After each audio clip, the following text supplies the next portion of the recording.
भगवते वासुदेवाय। ओम नमो भगवते वासुदेवाय। ओम नमो भगवते वासुदेवाय।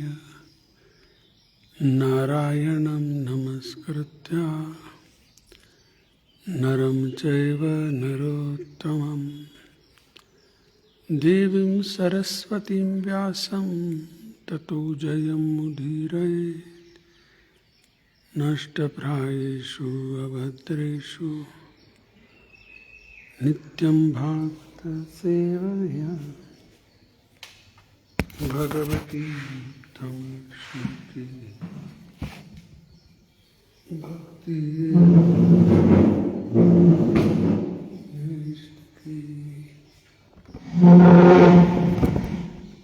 कृष्णाय वासुदेवाय देवकीनन्दनाय च नन्दगोपकुमाराय गोविन्दाय नमो नमः। ॐ अज्ञानतिमिरान्धस्य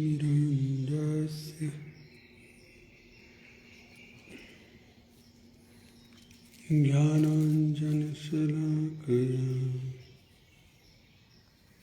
चक्षुरुन्मीलितं येन तस्मै श्रीगुरवे नमः।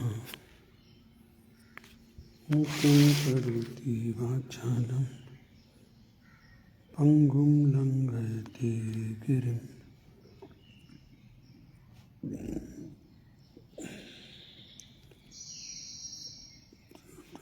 यत्कृपातमहं वन्दे परमानन्दमाधवं श्रीगुरुदीनतारिणं चित्तदर्पणमार्चनं भवमहादावाग्नि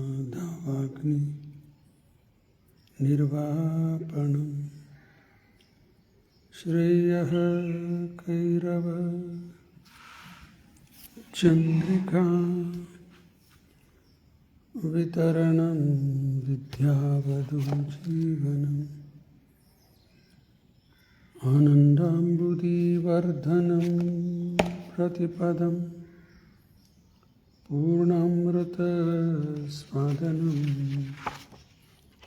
सर्वात्मास्नपनं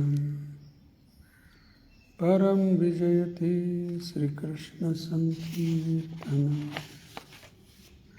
नामकारे बहुधा निज सर्वशक्ति तत्रार्पितनियमित स्मरणेन कालः एतादृशी तव कृपा भगवन् ममापि दुर्दैवं ईदृशं विहाजने नानुरागः तृणादपि सुनिचेन तरोरपि सहिष्णुना अमानेन मानदेन कीर्तनीय सदा हरि। न धनं न जनं न सुन्दरी कवितं वा जगदीश कामहि मम जन्मनि जन्मनीश्वरे भवतात् भक्तिरहेतुकी त्वयि। हे नन्दतनुजा किङ्करं पतितं मम विषमे भवाम्बुधौ कृपया तव पादपङ्कज स्थितधूळि सदृशं विचिन्तये।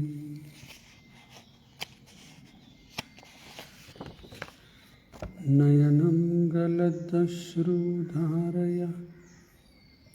वदनं गद्गदरुद्धया गिरा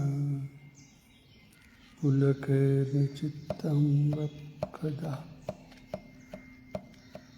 तव नाम ग्रहणे भविष्यति युगायितं निमेषेन चक्षुषा प्रावृषायितं शून्यायितं जगत्सर्वं गोविन्दविरहेण मे आश्लिष्य वा पादरथं पिनस्तु मामदर्शनान् मर्महतां करोतु वा यथा तथा वा विदधातु लम्पटो मत्प्राणनाथस्तु सहैव न परः मत्प्राणनाथस्तु सहैव न परः। नमो विष्णुपादाय कृष्णप्रेष्ठाय भूतले श्रीमते भक्तिवेदान्तस्वामिनिधि नमस्ते सारस्वती देवे गौरवाणी प्रचारिणे निर्विशेष शून्यवादी पश्चात देश तारिणे। जय श्री कृष्ण चैतन्य प्रभु नित्यानंद श्री अद्वैत गदाधर शिवासति गौर भक्त वृंद। हरे कृष्ण कृष्ण कृष्ण हरे हरे, हरे राम राम राम हरे कृष्ण कृष्ण कृष्ण हरे हरे, हरे राम राम राम हरे हरे, हरे कृष्ण कृष्ण कृष्ण हरे हरे, हरे राम राम राम हरे हरे। मुखं करोति वाचालं पंगुं लंघयते गिरिं यत्कृपा ಶ್ರೀ ಗುರುದಿನತಾರಿಣಂ. ಹರೇ ಕೃಷ್ಣ. ಎಲ್ಲ ಭಕ್ತರಿಗೆ ಸ್ವಾಗತ. ಇಂದಿನ ವಿಷಯ ಶ್ರೀಮದ್ ಭಾಗವತಂ 2ನೇ ಸ್ಕಂದ 6ನೇ ಅಧ್ಯಾಯ ಶ್ಲೋಕ ಸಂಖ್ಯೆ 39. ಸ ಈಶ ಆದ್ಯಃ ಪುರುಷಃ ಕಲ್ಪೆ ಕಲ್ಪೆ ಸೃಜತ್ಯಜಃ ಆತ್ಮಾತ್ಮನ್ಯ ಆತ್ಮನಾತ್ಮನಾ ಸ ಸಂಯಚ್ಯತಿ ಪಾತಿ ಚ. ಶಬ್ದಾರ್ಥ. ಸಹ ಹಿ ಈಶಃ the very Adyah, the original personality of Godhead. Purushaha, the Mahavishnu incarnation, a plenary portion of Govinda, Lord Krishna. Kalpe kalpe, in each and every millennium. Srijati creates Ajaha, the unborn. Atma, self. Atmani, upon the self. Atmana, by his own self. Atmanam, own self. Saha, he. Samyachati, absorbs. Pati, maintain. Cha, also. ಅನುವಾದ ಮತ್ತು ಭಾವಾರ್ಥ ಶ್ರೀಲ ಪ್ರಭುಪಾದ ಅವರಿಂದ. ಜಯ Srila Prabhupada. The supreme original personality of Godhead, Lord Sri Krishna, expanding his plenary portion as Mahavishnu, the first incarnation, creates this manifested cosmos, but he is unborn. The creation, however, takes place in him, and the material substance and manifestations are all himself. He maintains them for some time and absorbs them into him again.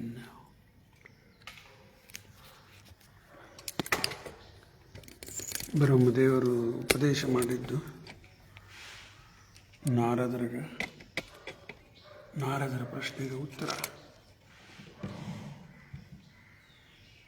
ನಾರದರು ಯಾವಾಗ ಕೇಳಿದ್ದ ಪ್ರಶ್ನೆ ನೋಡಿ, ಇಲ್ಲಿವರೆಗೂ ನಮಗೆಲ್ಲರಿಗೂ beneficial.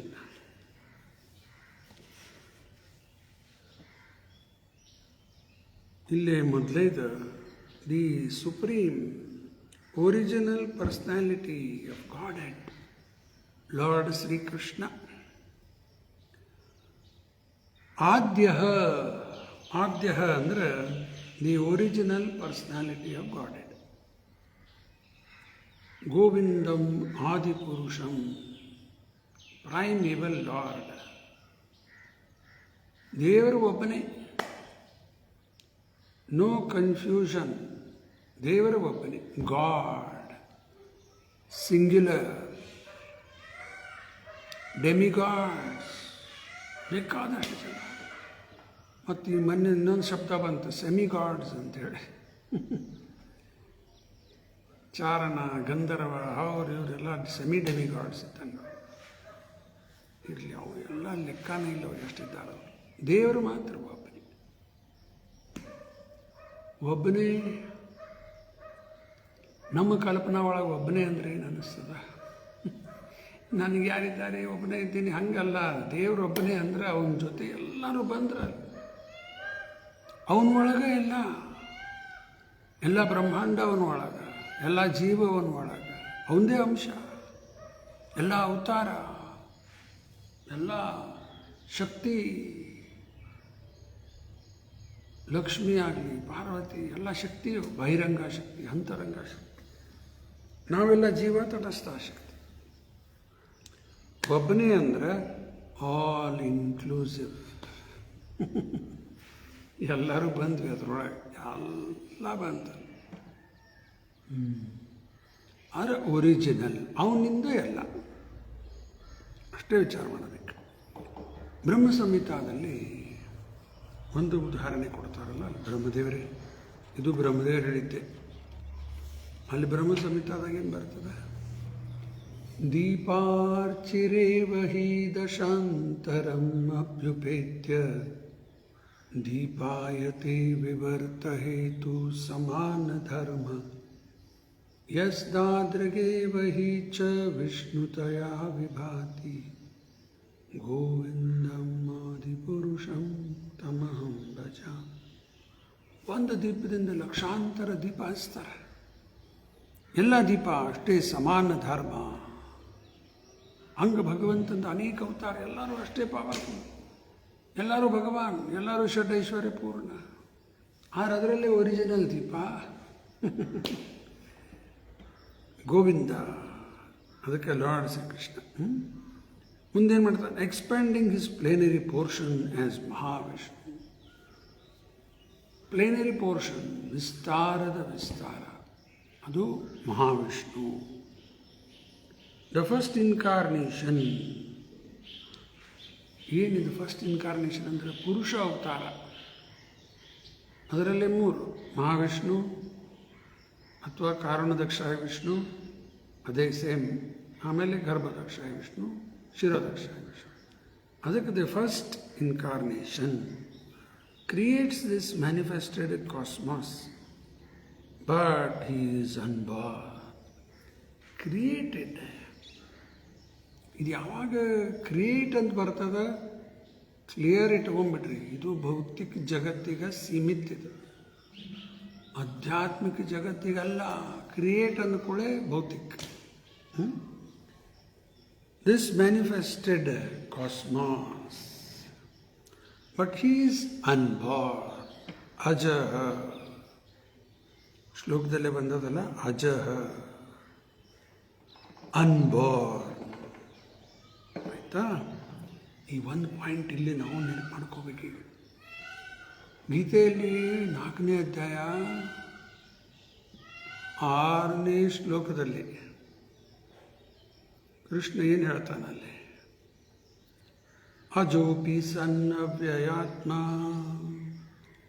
ಭೂತಾನಾಮೀಶ್ವರೋಪಿ ಸನ್ ಪ್ರಕೃತಿಂ ಸ್ವಾಮಾಧಿಷ್ಠಾಯ ಸಂಭವಾಮ್ಯ ಆತ್ಮಮಾಯಯ. ಹೇ, ಕೃಷ್ಣ ಅಜ ಅನ್ಲಿಕ್ಕತ್ತಾನ ಮತ್ತು ಜನ್ಮಾಷ್ಟಮಿ ಬಂತಂತೇಳಿ. ಜನ್ಮಾಷ್ಟಮಿ ಮುಗಿದೋತಿ, ಮೊನ್ನೆ ನರಸಿಂಹ ಚತುರ್ದಶಿ ಆಯಿತು. ಇನ್ನೂ ಸ್ವಲ್ಪ ತಿಂಗಳಿಗೆ ಬರ್ತದೆ, ಜನ್ಮಾಷ್ಟಮಿನೂ ಬರ್ತದೆ, ಎಲ್ಲ ಬರ್ತವೆ. ಮತ್ತಿಲ್ಲಿ ಅಜೋ ಜನ್ಮ ಇಲ್ಲ, ಇಲ್ಲಿನೂ ಅಜ. ಹೆಂಗೆ ಅರ್ಥ ಮಾಡ್ಕೋಬೇಕೀಗ? ದೇವರಿಗೆ ಜನ್ಮ ಇಲ್ಲ, ಆದರೂ ಏನಿದು ಜನ್ಮಾಷ್ಟಮಿ, ರಾಮನವಮಿ? ಅದಕ್ಕೆ ಪ್ರಭುಪಾದರು ಕೊಟ್ಟು ಭಾಳ ಸಿಂಪಲ್ ಎಕ್ಸಾಂಪಲ್. ಸೂರ್ಯ ಉದಯ ಆಗ್ತದೆ ಪ್ರತಿ ದಿವಸ. ಇವತ್ತು ಕಾಯ್ತಾ ಇದ್ವಿ ಎಲ್ಲ ಪಾರಣ ಮಾಡಲಿ.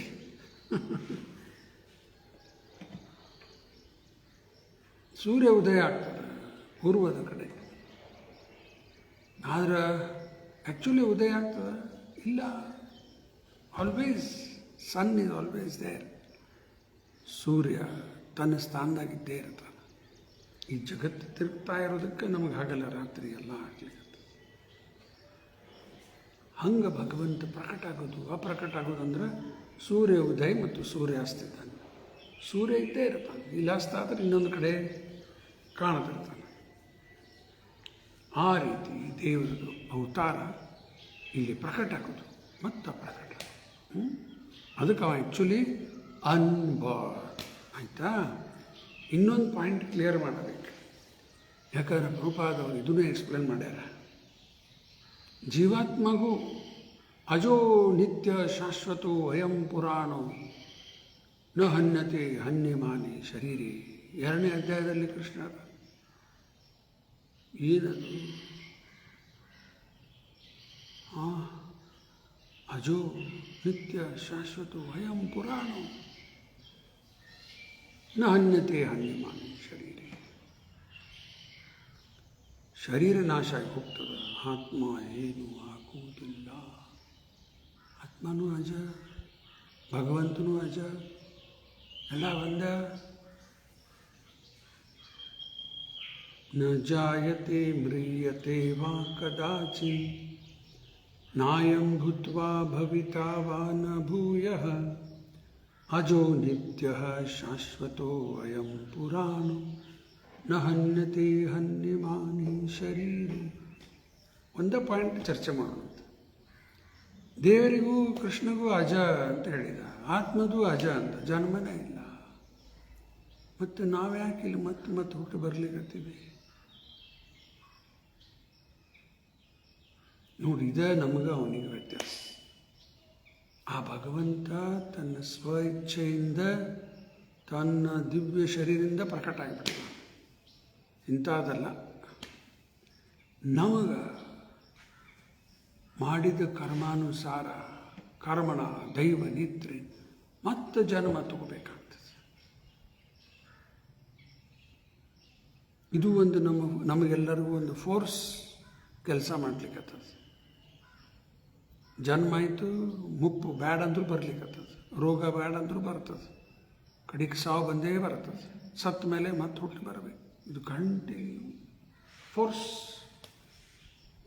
ಭಗವಂತನ ಮುಂದೆ ಯಾವ ಫೋರ್ಸ್ ಇಲ್ಲ. ಎಲ್ಲ ಫೋರ್ಸಿಂದ ಅವ ಇದ್ದಾನೆ. ಅದಕ್ಕೆ ನಾವು ಅಜ, ಅವನು ಅಜ. ನಾವು ಬೇಕಾದ್ರೆ ಆಗ್ಬೋದು, ಮರಣ ತಪ್ಪಿಸ್ಲಿಕ್ಕೆ ಶಕ್ಕಿಲ್ಲ. ನಿನ್ನೆ ಹೇಳ್ತಾ ಇದ್ದೆ, ಮರಣ ಬರೋದು, ಮುಂದೆ ಜನ್ಮ ತಡಿಬೋದು. ಹೆಂಗೆ ತಡಿಬೇಕು? ಭೌತಿಕ ಇಚ್ಛಾದಿಂದ ಭುಕ್ತ ಆಗಬೇಕು. ಭೌತಿಕ ಇಚ್ಛಾ ಅಂದರೆ ಕಾಮ, ಇಂದ್ರಿಯ ಭೋಗ. ಇವೆಲ್ಲಿವರೆಗೂ ಇಚ್ಛಾ ಮಾಡ್ಲಿಕ್ಕತ್ತೀವಿ, ಮತ್ತೆ ಹುಟ್ಟು ಬರಬೇಕಾಗ್ತದೆ. ಭಗವಂತನ ಸೇವೆಯಲ್ಲಿ ಇಚ್ಛಾ ಮಾಡಿರಿ, ಶುದ್ಧ ಭಕ್ತರಾಗಿಬಿಟ್ರೆ ಯಾವ ಭೌತಿಕ ಆಸೆನೇ ಇಲ್ಲ. ಆಧ್ಯಾತ್ಮಿಕ ಆಸೆ ಅದ, ಭೌತಿಕ ಇದ್ದಿಲ್ಲ. ಆವಾಗ ಆ ಜೀವಕ್ಕೆ ಜನ್ಮ ತಗೊಳ್ಳೋ ಪ್ರಸಂಗ ಬರುವುದಿಲ್ಲ. ಜನ್ಮ ತಗೊಂಡಿಲ್ಲ ಅಂದಮೇಲೆ ಮರಣ ಇಲ್ಲೇ ಇಲ್ಲ. ಇಂಪಾರ್ಟೆಂಟ್, ಆಯಿತಾ? ಅದಕ್ಕೆ but he is unborn. The creation, however, takes place in him, and material substances and manifestations are all himself. He maintains them for some time and absorbs them into himself again. ಅವನಿಂದ ಎಲ್ಲ ಬಂತು, ಅವನಿಂದ ಎಲ್ಲ ಪಾಲನೆ ಆಗ್ತದೆ, ಮತ್ತು ಅವನೊಳಗೆ ಸೇರಬಿಡುತ್ತೆ. ಇಲ್ಲೇನೋ ಒಂದು ಶ್ಲೋಕ ನೆನಪು ಮಾಡ್ಕೋಣ, ಬ್ರಹ್ಮ ಸಂಹಿತ ಅದು, ಬ್ರಹ್ಮದೇವರು ಹೇಳಿದ್ದೆ.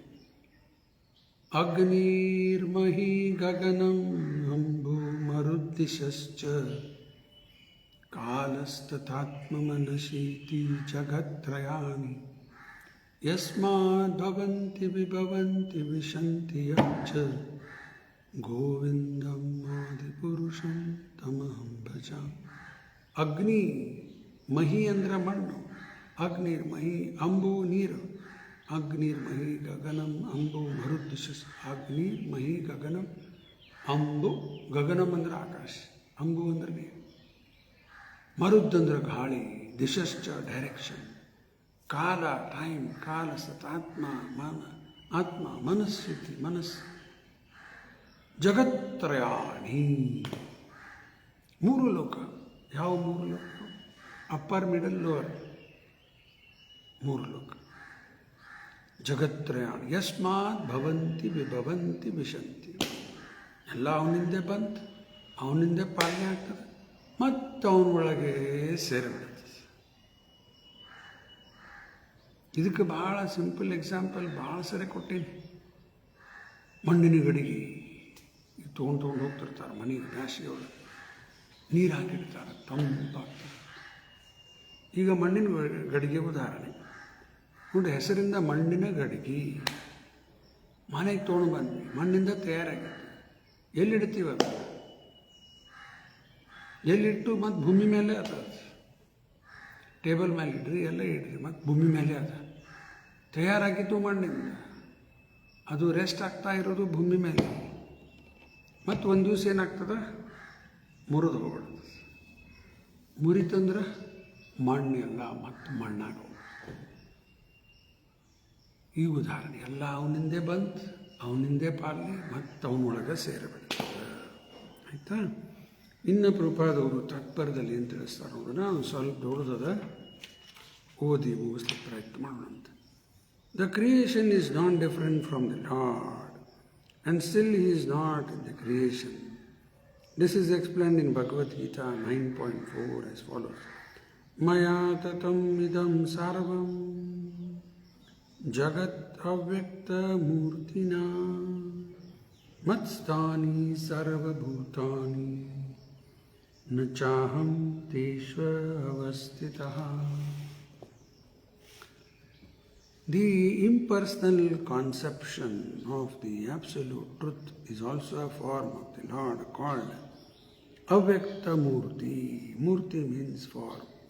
But because his impersonal feature is inexplicable to our limited senses, he is Avyakta Murti, form. And in that inexplicable form of the Lord, the whole creation is resting. Or in other words, the whole creation is the Lord himself. And the creation is also non-different from him. But simultaneously, he, as the original personality of Godhead Sri Krishna, is aloof from the created manifestation. Avyakta Murtina, ಭಗವಂತನ ಶರೀರದಿಂದ ಬರುವಂಥ ಒಂದು ದಿವ್ಯ ಪ್ರಕಾಶ, ದಿವ್ಯ ಜ್ಯೋತಿ, ಅದರಲ್ಲೇ ಎಲ್ಲ rest ತಗೋತಾ ಇದೆ. Everything is resting.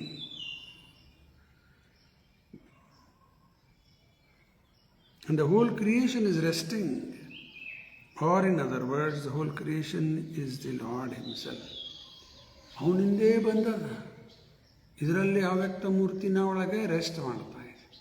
ಅದಕ್ಕೆ ಇಂಡೈರೆಕ್ಟ್ಲಿ ಎಲ್ಲ ಅವನಿಂದ ಬಂದ ಅಂದರೆ ಲಾರ್ಡ್ ಹಿಮ್ಸೆಲ್ಫ್. ಆಯಿತಾ? ಮಟೀರಿಯಲ್ ಅಂತೀವಲ್ಲ, ಈಗ ಎಲ್ಲಿವರೆಗೂ ಮಟೀರಿಯಲ್ ಅದ? ಭಗವಂತನ ಸೇವೆಯಿಂದ ದೂರ ಆದಾಗ ಮಟೀರಿಯಲ್, ಭಗವಂತನ ಸೇವೆ ಕನೆಕ್ಟ್ ಆಗಿಬಿಟ್ರೆ ಸ್ಪಿರಿಚುವಲ್. ಹೆಂಗೆ ಮಾರ್ಕೆಟಿಂದ ತೊಗೊಂಬರ್ತೀವಿ ಆ್ಯಪಲ್ ಬೇಡ, ಮ್ಯಾಂಗೋ ಸೀಸನ್ ಮ್ಯಾಂಗೋಸ್ ತೊಗೊಂಡು ಬಂದ್ವಿ, ಆಫರ್ ಮಾಡ್ತೀವಿ ದೇವರಿಗೆ, ಕೃಷ್ಣ ಕಟ್ ಮಾಡಿ ಪ್ರಸಾದ ಹಂಚ್ತಾರೆ, ಪ್ರಸಾದ ತಗೋರಿ ಅಂತ. ಏನಿದು ಮಾರ್ಕೆಟಿಂದ ತರ್ತೀರಿ, ಸುಮ್ಮನೆ ಏನೋ ಕೊಟ್ಟು ಇದು ಮಾಡಿ ಪ್ರಸಾದ ಅನ್ಲಿಕ್ಕತ್ತಿರಲ್ಲ. ಹೆಂಗೆ ಪ್ರಸಾದ ಆಯ್ತು? ಪ್ರಸಾದ ಅಂದ್ರೆ ಸ್ಪಿರಿಚುವಲೈಸ್ ಆಯ್ತು, ಇಲ್ಲಾಂದ್ರೆ ಬರೀ ಮ್ಯಾಂಗೋ. ಪ್ರಸಾದ ಸ್ಪಿರಿಚುವಲ್ ಆಗಿಬಿಡುತ್ತೆ. ಹೆಂಗೆ ಆಗ್ತದೆ? ಅದು ಬೇಕಲ್ಲ, ಬರೀ ಹೇಳಿಬಿಟ್ರೆ ಆಗ್ತದೆ. ಪ್ರಸಾದ ಅಂದ್ರೆ ಪ್ರಸಾದ ಆಗಿಬಿಡುತ್ತೆ. ಮತ್ತು ಹೆಂಗೆ ಪ್ರಸಾದ ಆಗ್ತದೆ? ಅದಕ್ಕೂ ಗುರುಪಾದವರು ಒಂದು ಉದಾಹರಣೆ ಕೊಡ್ತಾರೆ. ಕಾಪರ್ ವಾಯರ್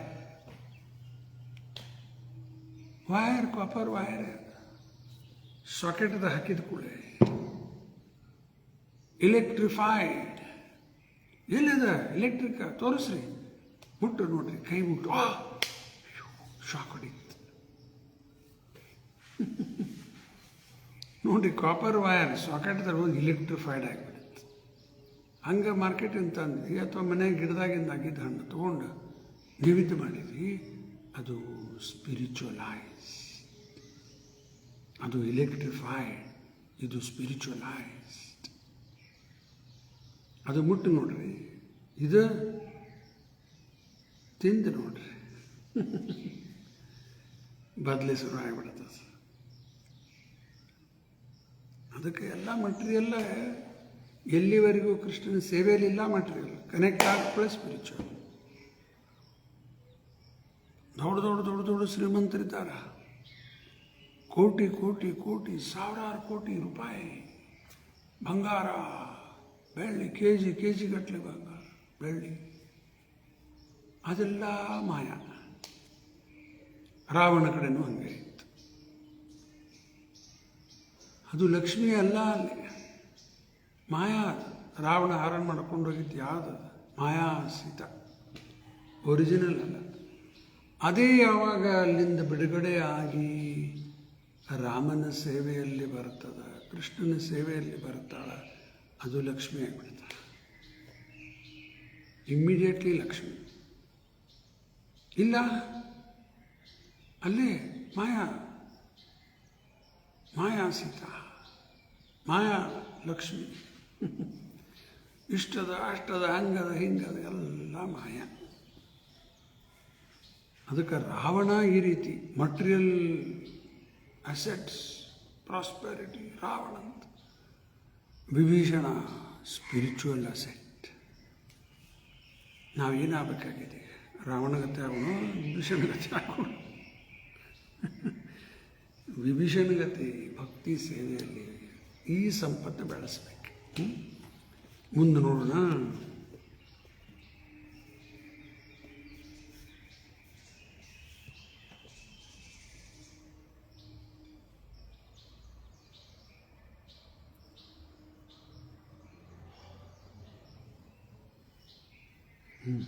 ಇನ್ನೊಂದು ಉದಾಹರಣೆ.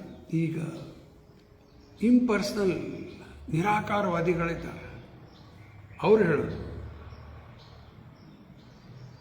ನಿರಾಕಾರ, ನಿರ್ಗುಣ, ಹಿಂಗೆ ಹೇಳ್ತಾರೆ. ನಿರ್ಗುಣ, ನಿರಾಕಾರ. ಇನ್ನು ವೈಷ್ಣವರು ಸಗುಣ, ಸಕಾರ. ಅವರು ನಿರ್ಗುಣ, ನಿರಾಕಾರ. ಇವರು ಸಗುಣ, ಸಕಾರ. ಈಗ ನಮ್ಮ ಪ್ರಕಾರ, ನಮ್ಮ ಸಿದ್ಧಾಂತ ಪ್ರಕಾರ ಎರಡೂ ಸರಿ. ಎರಡೂ ಹೆಂಗೆ ಸರಿ ಆಗ್ತದ? ಯಾವ್ದಾರು ಒಂದು ಸರಿ ಇರಬೇಕು. ಇಲ್ಲ, ಎರಡೂ ಸರಿ. ಹೆಂಗೆ ಎರಡೂ ಸರಿ ತಿಳಿಸ್ತೀನಿ. ಅವರು ನಿರ್ಗುಣ, ಅವ್ರು ಹೇಳಲಿಕ್ಕತ್ತಾರ. ಅವ್ರದ್ದು ಕಲ್ಪನಾ, ಅವ್ರದ್ದು ಎಕ್ಸ್ಪ್ಲನೇಷನ್ ದೇವರಲ್ಲಿ ಯಾವ ಗುಣನೇ ಇಲ್ಲ ಅಂದ್ಬಿಡ್ತಾರೆ. ನಾವು ಅದು ಹೇಳ್ತಾ ಇಲ್ಲ. ನಮಗೆ ನಿರ್ಗುಣ ಅಂದ್ರೆ 3 ಗುಣದ ಪ್ರಭಾವ ಅವ ಭಗವಂತನ ಮೇಲೆ ಇಲ್ಲ, ಅದು ನಿರ್ಗುಣ. ನೋಡ್ರಿ, ಕರೆಕ್ಟ್ ಅಂಡರ್ಸ್ಟ್ಯಾಂಡಿಂಗ್. ನಿರ್ಗುಣ ಅಂದರೆ ದೇವರ ಮೇಲೆ ಆ ಗುಣದ ಪ್ರಭಾವ ಇಲ್ಲ, ಕೃಷ್ಣನ ಮೇಲೆ ನಿರ್ಗುಣ. ನಿರಾಕಾರ, ಅವ್ರಿಗೆ ಆಕಾರ ಇಲ್ಲ ಅಂತ ಅವ್ರು ಕೂತಾರೆ. ನಾವು ಒಪ್ತೀವಿ ಬ್ರಹ್ಮಜ್ಯೋತಿಗೆ ಆಕಾರ ಇಲ್ಲ, ಒಂದು ಅರ್ಥ. ಇನ್ನೊಂದು ಅರ್ಥ, ಭಗವಂತಗೆ ಯಾವ ಭೌತಿಕ ಆಕಾರ ಇಲ್ಲ. ಮುಗಿತಲ್ಲ, ಜಗಳ ಕ್ಲೋಸ್ ಆಗ್ತದೆ. ಈ ನಿರಾಕಾರ ನಿರ್ಗುಣನೂ ನಾವು ಒಪ್ಪಿದ್ವಿ. ಸಗುಣ ಸಕಾರ, ಭಗವಂತನ ಆಕಾರದ ಸಚ್ಚಿದಾನಂದ ವಿಗ್ರಹ, eternal, full of knowledge, full of bless. ಮತ್ತು ಸಗುಣ ಆಯ್ತು. ಸಗುಣ, ದೇವರಲ್ಲಿ ಗುಣ ಅವ, ಎಷ್ಟೋ ಗುಣ, ದಿವ್ಯ ಗುಣ. ಮತ್ತು ಅದಕ್ಕೆ ಒಂದು 2 ಉದಾಹರಣೆ ಹಿಂದಿನ ಅಧ್ಯಾಯಗಳು ನೋಡಿವೆ. ಏನು ಉದಾಹರಣೆ ಇತ್ತಲ್ಲಿ?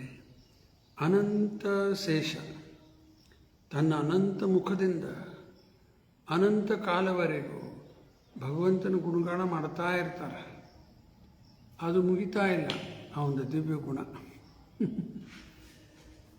ಇನ್ನೊಂದು ಉದಾಹರಣೆ, ಭೂಮಿ ಎಲ್ಲ ಕ್ರಶ್ ಮಾಡಿ ಡಸ್ಟ್ ಪಾರ್ಟಿಕಲ್ಸ್, ಒಂದೊಂದು ಡಸ್ಟ್ ಪಾರ್ಟಿಕಲ್ ಭಗವಂತನ ಒಂದು ಗುಣ ಹಚ್ಕೋತ ಹೋಗ್ಬಿಟ್ರೆ ಭೂಮಿ ಮೇಲೆ ಇದ್ದಿದ್ದೆಲ್ಲ ಧೂಳಿನ ಕಣನ ಮುಗಿದು ಹೋಗ್ತದೆ. ಆರ್ ಭಗವಂತನ ಮೇಲೆ ಇರುವಂಥ ದಿವ್ಯ ಗುಣ ಹೋಗುವುದಿಲ್ಲ. ಇದು ಸಗುಣ ಸಕಾರ.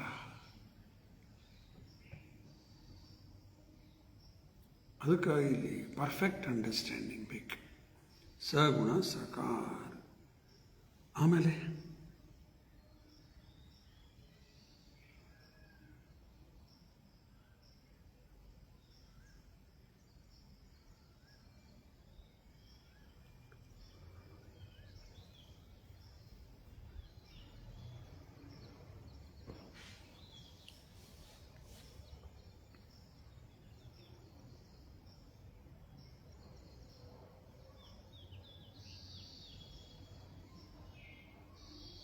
ಅದಕ್ಕೆ ಇಲ್ಲಿ ಪ್ರಭುಪಾದ ಬರಿತಾ ಇದ್ದಾರೆ, ಪುವರ್ ಫಂಡ್ ಆಫ್ ನಾಲೆಡ್ಜ್.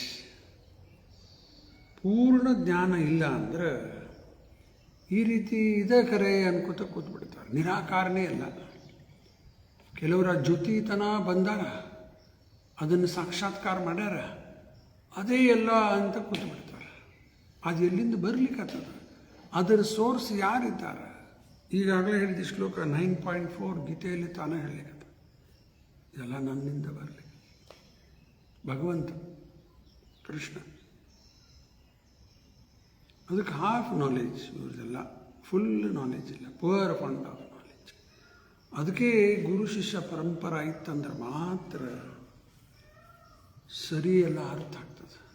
ಇಲ್ಲ ಎಲ್ಲ ತಪ್ಪು ಅರ್ಥ ಆಗ್ತದೆ. ನಿನ್ನೇನು ಓದಿದ್ದಲ್ಲ, ಇದು ಪ್ರಭುಪಾದವರು ಬಹಳ ಚಂದ ಒಂದು ಪಾಯಿಂಟ್ ಕೊಟ್ಟಾರೆ. ಇದು ವೇದಿಕ್ ಸ್ಟೇಟ್ಮೆಂಟ್ಸ್, ಯಾರಿಗೂ ಇವನು ಅರ್ಥ ಆಗುವುದಿಲ್ಲ. ಎಲ್ಲಿವರೆಗೂ ನಾವು ಬ್ರಾಹ್ಮಣ ಆಗಲಾರದ ಇವು ವೇದಿಕ್ ಸ್ಟೇಟ್ಮೆಂಟ್ಸ್ ನಮಗೆ ಅರ್ಥ ಆಗೋದಿಲ್ಲ. ಅದಕ್ಕೆ ಪ್ರಭುಪಾದವರು ಏನು ಉದಾಹರಣೆ ಕೊಟ್ಟಾರಲ್ಲಿ ಓದಿಬಿಡ್ತೀನಿ. ನಂಬರ್ ಬರ್ಕೋರಿ, ನಿನ್ನೆನೂ ಹೇಳಿದ್ದೆ. 2.2.27 2ನೇ ಸ್ಕಂದ 2ನೇ ಅಧ್ಯಾಯ 27ನೇ ಶ್ಲೋಕ. ಅಲ್ಲಿ ಪ್ರಭುಪಾದವರು ಏನು ಹೇಳಿದ್ದಾರೆ ನೋಡ್ರಿ ತಾತ್ಪರ್ಯದಲ್ಲಿ. It is said that one should become a brahmana before one can understand the Vedic statements. ಬ್ರಾಹ್ಮಣ ಆಗಲಾರದ ಇವು ಏನೂ ನಮಗೆ ಅರ್ಥ ಆಗುವುದಿಲ್ಲ. ಅರ್ಥ ಆಗುವುದಿಲ್ಲ. ಬ್ರಾಹ್ಮಣ ಆಗಬೇಕು. ಬ್ರಾಹ್ಮಣ ಆಗ್ಬೇಕಂದ್ರೆ ಬ್ರಾಹ್ಮಣ ಮಂತ್ರದಲ್ಲಿ ಹುಟ್ಟು ಬರಬೇಕಾ? ಅದು ಒಂದು ಅವಕಾಶ ಮಾಡಿಕೊಡ್ತಾನೆ ಕೃಷ್ಣ. ತಾನೇ ಹೇಳ್ತಾನೆ ಗೀತೆಯಲ್ಲಿ, ಯೋಗ ಭ್ರಷ್ಟಸ್ ಜಾಯತೆ ಶುಚೀನಾಂ ಶ್ರೀಮತಾಂ ಗೇಹಿ. ಯಾರ ಯೋಗದಲ್ಲಿ ಭಕ್ತಿ ಸೇವೆಯಲ್ಲಿ ಪರಿಪೂರ್ಣತೆ ಪಡಿಲಿಲ್ಲ ಅಂಥವ್ರಿಗೆ ಶುಚೀನಾಂ, ಶುಚಿ ಅಂದರೆ ಬ್ರಾಹ್ಮಣ ಮಂಥನ, ವೈಷ್ಣವ ಮಂಥನ, ಅಥವಾ ಶ್ರೀಮತಾಂ, ಶ್ರೀಮಂತ ಮಂಥನದಲ್ಲಿ ಜನ್ಮ ಕೊಡ್ತೀನಿ ಅಂಥೇಳಿ ತಾನೇ ಗೀತೆಯಲ್ಲಿ ಹೇಳಿದ್ದಾನೆ ಕೃಷ್ಣ. ಹಿಂಗೆ ಜನ್ಮ ಸಿಗ್ತದೆ, ಅದು ಒಂದು ಲೆಕ್ಕ. ಇನ್ನೊಂದು ಬ್ರಾಹ್ಮಣತ್ವ ಪಡ್ಕೊಳ್ಳಿಕ್ಕೆ ಬರ್ತದೆ. ಹೆಂಗೆ ಯಾರಾದರೂ PhD ಆಗ್ಬೋದು, ಬುದ್ಧಿವಂತರ ಮತ್ತು ಯಾರು ಅಲ್ಲ, ಯೋಗ್ಯ ಇದ್ದವರು. ಹಂಗೆ ಯಾರಾದರೂ ಡಾಕ್ಟರ್ ಆಗ್ಬೋದು, ಅರ್ಥ ಯೋಗ್ಯ ಇದ್ದವರು. ಹಂಗೆ ಯೋಗ್ಯತಾ ಇದ್ದವರು ಬ್ರಾಹ್ಮಣ ಆಗ್ಬೋದು. ಆದಾಗ ಮಾತ್ರ ಇವೆಲ್ಲ ವೇದಿಕ್ ಸ್ಟೇಟ್ಮೆಂಟ್ಸ್ ಅರ್ಥ ಆಗ್ತದೆ. It is said that one should become a Brahmana before one can understand the Vedic statements. And this stricture is as important as the stricture that no one shall become a lawyer who has not qualified himself as a graduate. ಯಾರು ವಕೀಲರಾಗ್ಲಿಕ್ಕೆ ಶಕ್ಕಿಲ್ಲ. ವಕೀಲರಾಗೋ ಮುಂಚೆಗೆ graduate ಆಗಿರಲೇಬೇಕು. Strict ಅದು. ನನಗೇನು ಬೇಡ್ರಿ ಇದು graduate, direct ವಕೀಲ ಹಾಕೀನಿ. ವಕೀಲ ಆಗ್ಲಿಕ್ಕೆ stricture graduate ಆದವರೇ ವಕೀಲ ಆಗ್ಲಿಕ್ಕೆ ಬರ್ತದೆ. Simple example ಪ್ರಭುಪಾದವ್ರದ್ದು. ಅದರಂಗೆ ಬ್ರಾಹ್ಮಣ ಆಗಲಾರ್ದ ಏನು ಅರ್ಥ ಆಗೋದಿಲ್ಲ.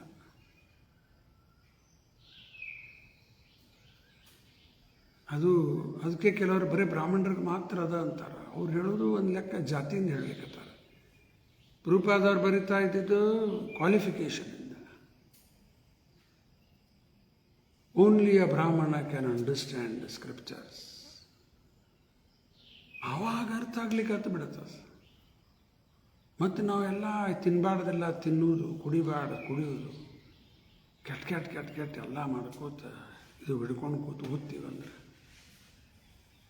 ಏನು ಅರ್ಥ? ಅನರ್ಥ ಆಗಿಬಿಡುತ್ತೆ.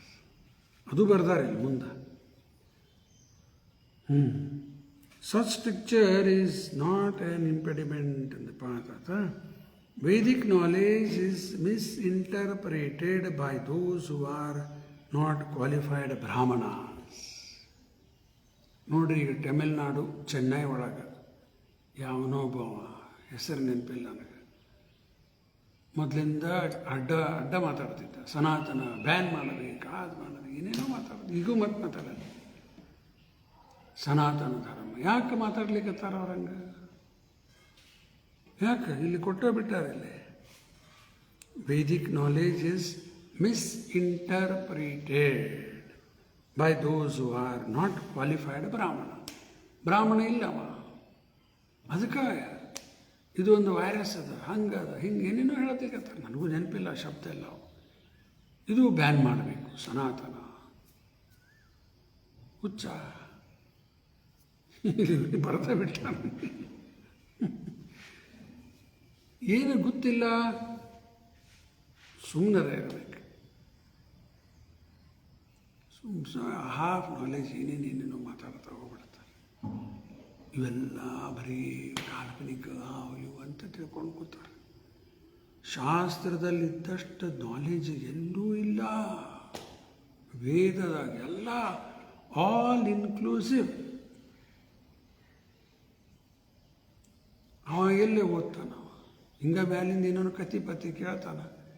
ಮತ್ತು ಇನ್ನು ಕೆಲವರೆಲ್ಲ ತಪ್ಪು ಮಾಡೋದು ನೋಡ್ತಾರೆ. ಶಾಸ್ತ್ರದ ಹಿಂದೂ ಧರ್ಮದ ಮೇಲೆ ಇಲ್ಲ ಹುಚ್ಚುಚ್ಚರಂಗೆ ಮಾಡೋರು ಭಾಳ ಮಂದಿ ಇದ್ದಾರೆ. ಅದೆಲ್ಲ ನೋಡಿ ಒಂದು ದೊಡ್ಡ ಕಲಂಕ ಬಂದ್ಬಿಡುತ್ತದೆ ಇಡೀ ಸಮಾಜಕ್ಕೆ. ಇವ್ರನ್ನೆಲ್ಲ ಬರೀ ಸೆಂಟಿಮೆಂಟಲಿಸ್ಟ್ ಇದ್ದಾರೆ, ಆದಿದ್ದಾರೆ, ಇದಿದ್ದ, ಏನೇನೋ ಕೆಟ್ಟ ಹೆಸರು ಬರ್ಲಿಕ್ಕೆ.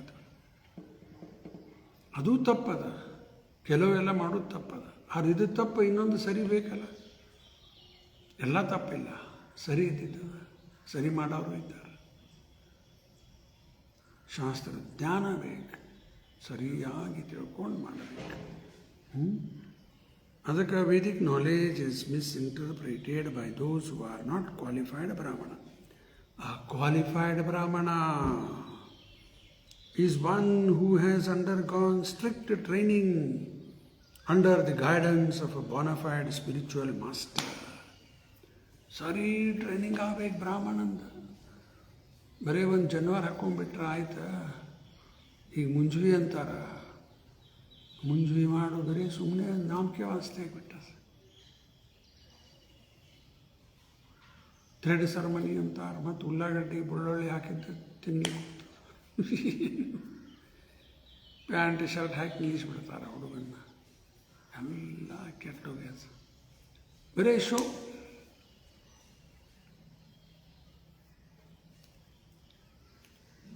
ಅದಕ್ಕೆ ಬ್ರಾಹ್ಮಣ ಉಪನಯನ ಮಾಡಿ ಆದ್ಮೇಲೆ ಸ್ಟ್ರಿಕ್ಟ್ ಟ್ರೈನಿಂಗ್, ಆವಾಗ ಬ್ರಾಹ್ಮಣ ಆಗ್ತಾರೆ. ಮತ್ತು ಅದು ಇಲ್ಲೇ ಇಲ್ಲ ಅಂದರೆ ಹೆಂಗಾಗ್ತದೆ? ನಮ್ಮಲ್ಲಿ ಒಂದು ಮಟ್ಟಿಗೆ ನಡೆದದೀಗ ಅಲ್ಲಿ ದೇವಸ್ಥಾನದಾಗ ಎಲ್ಲ ಇಸ್ಕೊಂಡು ದೇವಸ್ಥಾನದಲ್ಲಿ ಟ್ರೈನಿಂಗ್ ಕೊಡ್ಲಿಕ್ಕತ್ತಾರೆ. ಎಲ್ಲರೂ ಪರ್ಫೆಕ್ಟ್ ಆಗ್ಯಾರಂತ ಹಾಗಾಗಿ ಶಕ್ಕಿಲ್ಲ ಅಷ್ಟು ಸರಳ. ಅವ್ರು ಮಾಡ್ಲಿಕ್ಕತ್ತಾರೆ, ಪ್ರಯತ್ನ ನಡೆದದು. ಬೆಳಗ್ಗೆ ಲಘು ಹೇಳೋದು, ಸ್ನಾನ ಮಾಡೋದು, ತಿಲಕ್ ಹಚ್ಕೊಂಡು ಚಲೋ ವಾಶ್ ಡ್ರೆಸ್ ಹಾಕ್ಕೊಂಡು ಮಂಗಳಾರತಿ ಅಟೆಂಡ್ ಮಾಡೋದು, ಜಪ ಮಾಡೋದು, ಎಲ್ಲ ಪಾಪದಿಂದ ದೂರ ಇರೋದು, ಎಷ್ಟೋ ಮಟ್ಟಿಗೆ ಬಂದಾರೆ. ಮತ್ತು ಶಾಸ್ತ್ರ ಅಧ್ಯಯನ ಮಾಡೋದು. ಈ ಗುರುಕುಲ ಪದ್ಧತಿ ಅಂತೂ ಶಕ್ಕಿಲ್ಲ ಈಗ. ಕೆಲವು ಕಡೆ ಅವ ಗುರುಕುಲ ಪದ್ಧತಿ ಒಳಗೆ ಕೆಲವು ಹುಡುಗರು ಕಲಿತಿರ್ತಾರೆ. ನಮ್ಮಲ್ಲೂ ಅವ ಗುರುಕುಲ, ಇಸ್ಕಾನ್ನಲ್ಲಿ, ಮಾಯಾಪುರ, ವೃಂದಾವನ, ಅಲ್ಲಿನೂ ಎಲ್ಲ ಟ್ರೈನಿಂಗ್ ಚಲೋ ಕೊಡ್ಲಿಕ್ಕೆ. ಆ ಹುಡುಗರಿಗಿನ್ನೂ ಚಲೋ ಟ್ರೈನ್ ಆಗ್ತದೆ. ಜನ್ಮದಿಂದನೇ ಸಂಸ್ಕಾರ ಎಲ್ಲ ಶುರು ಆಗಿಬಿಟ್ಟಿದೆ. ಆಯಿತಾ? ಇನ್ನೊಂದು ಸ್ವಲ್ಪ ಅದ ನೋಡಿ, ಅಂದಂಗೆ ಇಲ್ಲಿ ಕೂತೀನಲ್ಲ. ಇದು ಓದ ಕ್ಲಿಯರ್ ಆಗ್ತಾ ಈಗ ಅದ. ಇನ್ನು ಮುಂದೆ ನೋಡೋಣಂತ. The original personality of Godhead ಆದ್ಯ ಗೋವಿಂದ ಎಕ್ಸ್ಪ್ಯಾಂಡ್ಸ್ ಹಿಮ್ಸೆಲ್ಫ್. ಯಹ ಕಾರಣಾರ್ಣವ ಜಲೆ ಭಜತಿ ಸ್ಮ ಯೋಗ ನಿದ್ರಾಮನಂತ ಜಗದಂಡ ಸರೋಮಕೂಪಃ ಆಧಾರ ಶಕ್ತಿಂ ಅವಲಂಬ್ಯ ಪರಾಂ ಸ್ವಮೂರ್ತಿಂ ಗೋವಿಂದಂ ಆದಿಪುರುಷಂ ತಮಹಂ ಭಜಾಮಿ. Lord Brahmaji says in the Brahma Samhita, I worship the primeval Lord Govinda, who lies down in the causal ocean in his plenary expansion as Mahavishnu, with all the universes generating from the pores of air of his transcendental body, and who accepts the mystic slumber of eternity. ಯೋಗ ನಿದ್ರಾ ಭಗವಂತಂದು. ನಾವು ಮಲ್ಕೋತೀವಿ, ನಮ್ಮ ನಿದ್ದೆ ಭಗವಂತನ ನಿದ್ದೆ ಎರಡೂ ಒಂದ. ನಮ್ಮದು ತಮ್ಮ ಗುಣ ಎಲ್ಲೋ ನಿದ್ದೆ ಹೊಡಿತಾ ಇರ್ತೀವಿ, ಮಲ್ಕೊಂಡ್ಬಿಟ್ಟಿರ್ತೀವಿ. ಎಚ್ಚರ ಆದಮೇಲೆ ಏನಾಗ್ಯದ ಟೈಮ್ ನೋಡ್ಬೇಕು. ಯಾವ ದಿವಸ ಇವತ್ತು? ಗುರುವಾರ ಇವತ್ತು.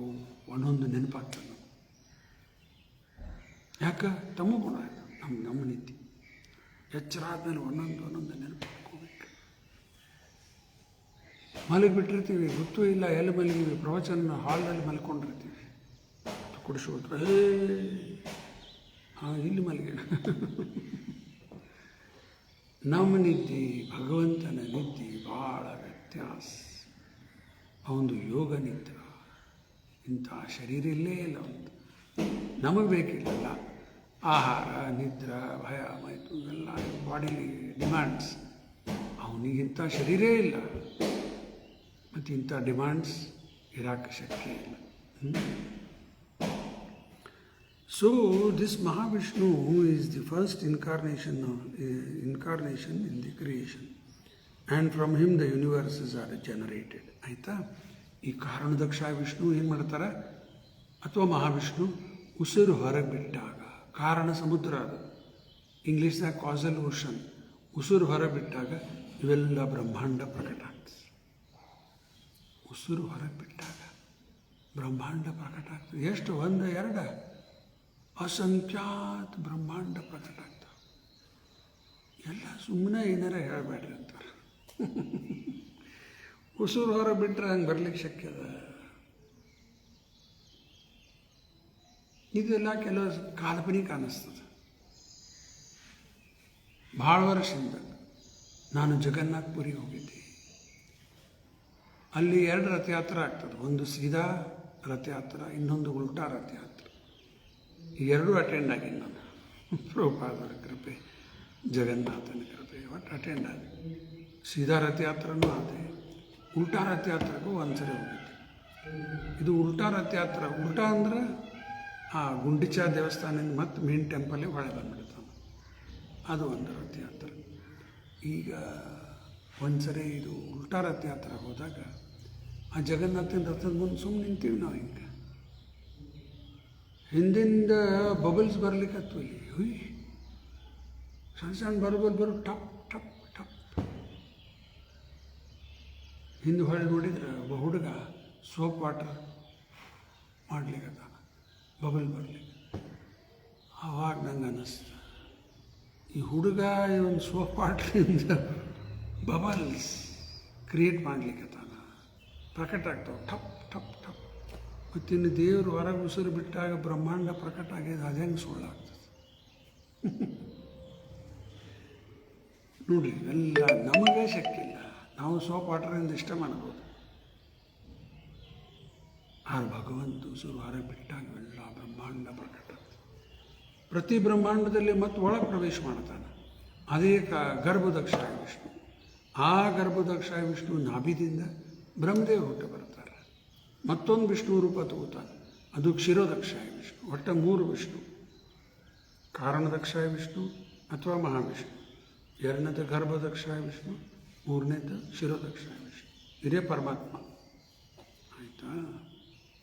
ಪ್ರಭುಪಾದವರು ಇಷ್ಟೇ ತಾತ್ಪರ್ಯದಲ್ಲಿ ಬರೀತಾರೆ.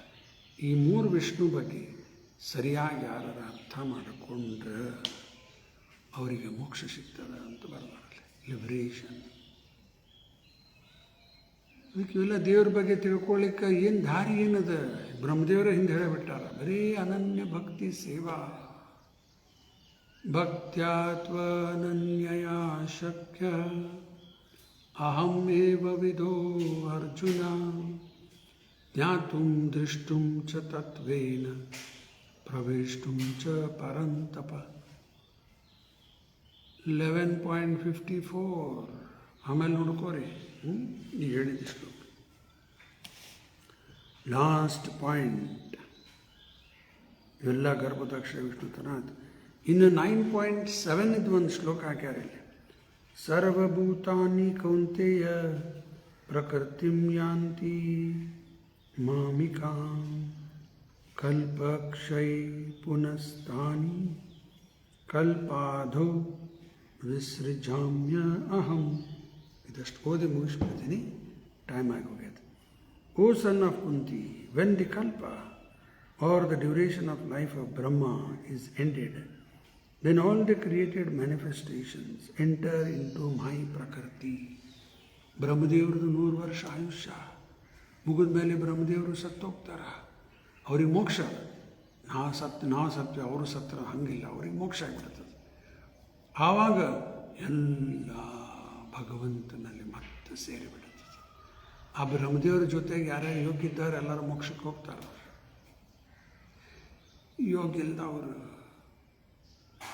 ಮತ್ತಲ್ಲೇ ಡಿಟೇನ್, ಮತ್ತಲ್ಲೇ ಸಿಕ್ಕೊಂಡು ಕೂತ್ವಿ. ಅಪ್ಪ, ಮತ್ತಿಲ್ಲಿ ಎಷ್ಟು ಪೀರಿಯಡ್ ಹೋಗ್ತದೆ, ಎಷ್ಟು ಸಮಯ. ಮತ್ತು ಬುತ್ತ ಪ್ರಳಯತೆ, ಮತ್ತೆ ಹುಟ್ಟು ಬರಬೇಕು.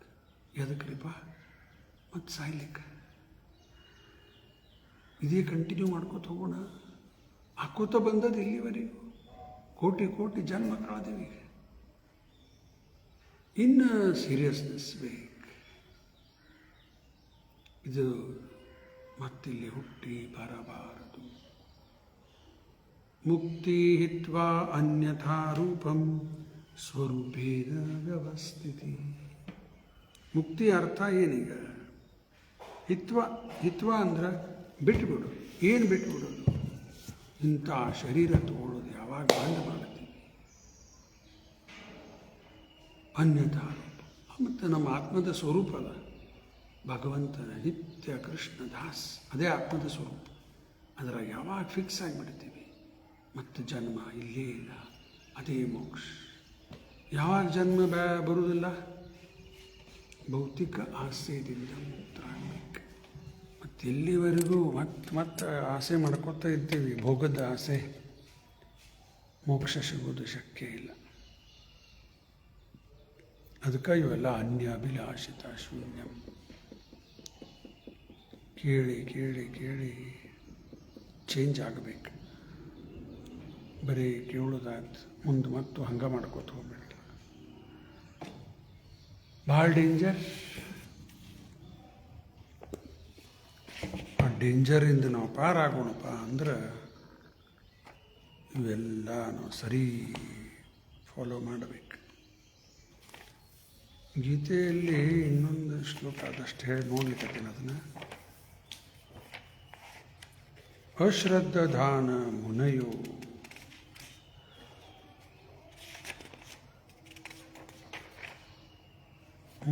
9.3 ಅಶ್ರದ್ಧಾನ ಪುರುಷ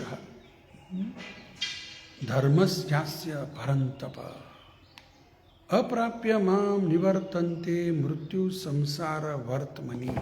ಕ್ಲಿಯರ್ ಹೇಳಿಬಿಟ್ಟಾನ ಕೃಷ್ಣ. ಯಾರಿಗ ಇದರ ಮೇಲೆ ಶ್ರದ್ಧಾ ಇಲ್ಲ, ಅಶ್ರದ್ಧಾನ ಪುರುಷ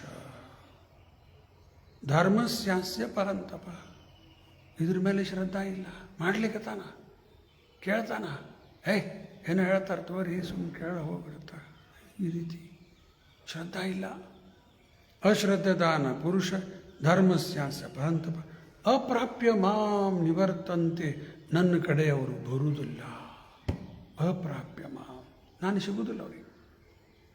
ಅಪ್ರಾಪ್ಯ ಮಾಂ ನಿವರ್ತಂತೆ ಮೃತ್ಯು ಸಂಸಾರ ವರ್ತಮನಿ. ಮತ್ತಿಲ್ಲೇ ಮೃತ್ಯು ಸಂಸಾರ ಮತ್ತೆ ಹುಟ್ಟು ಬರಬೇಕು. ಎಷ್ಟು ಡೇಂಜರ್ ಅದ ನೋಡ್ರಿ. ಅದಕ್ಕೆ ಇನ್ ಆಲ್ ಸೀರಿಯಸ್ನೆಸ್ ಇದೆಲ್ಲ ನಾವು ಪ್ರಾಕ್ಟೀಸ್ ಮಾಡಲಿಕ್ಕೆ ಪ್ರಯತ್ನ ಮಾಡೋಣಂತ. ಇಲ್ಲಿಗ ತಾತ್ಪರ್ಯ ಮುಗೀತು, ಟೈಮು ಆಗಿ ಹೋಯ್ತು. ಸಾಯಂಕಾಲ ಇವತ್ತು ಗುರುವಾರ ನಮ್ಮ ಸಜ್ಜನಾಶ್ರಯ ಅವ್ರ ಮನೆಯಲ್ಲಿ ಕಾರ್ಯಕ್ರಮದ 6 ಗಂಟೆಗೆ ತುಳಸಿ ಆರತಿ ಮಾಡಿ ಸಂಧ್ಯಾ ಆರತಿ ಮುಗಿಸಿ ನಗರ ಸಂಕೀರ್ತನ ಮಾಡ್ಕೊಂಡು ಹೊಳೆ ಬಂದು ನರಸಿಂಹದೇವರಿಗೆ ಪ್ರಾರ್ಥನಾ ಮಾಡಿ ಗೀತಾ ಪ್ರವಚನ ಮುಂದುವರಿಸೋಣಂತ. ಇಲ್ಲಿಗೆ ನಿಲ್ಲಿಸ್ತೀನಿ. ಗ್ರಂಥರಾಜ್ ಶ್ರೀಮದ್ ಭಾಗವತಂ ಕಿ ಜಯ, ಶ್ರೀಲಾ ಪ್ರಭುಪಾದ ಕಿ ಜಯ. ಧನ್ಯವಾದ.